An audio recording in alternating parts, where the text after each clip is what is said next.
প্রিয় বন্ধুরা, আদিবাসী মানুষদের জীবিকার গল্প, বেঁচে থাকার লড়াইয়ের গল্প, টিকে থাকার গল্প। জীবনটা কতটা কঠিন,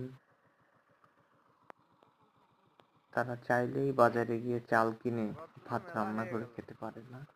তার জন্য অর্থ থাকা প্রয়োজন, সামর্থ্য থাকা প্রয়োজন। দেখুন, বয়স্ক এই ভদ্র মহিলাটি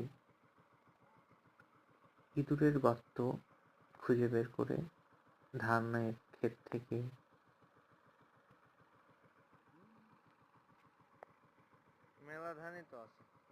ইঁদুরের গর্ত খুঁজে বের করে ধানের ক্ষেত থেকে ধান বের করছে। ইঁদুরের গর্ত থেকে ধান খেতে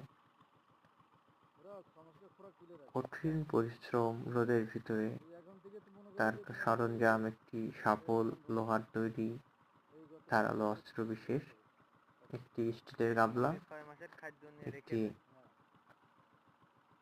বাঁশের তৈরি ঝুড়ি, একটি কাঁচি এবং বস্তা থাকে সাথে।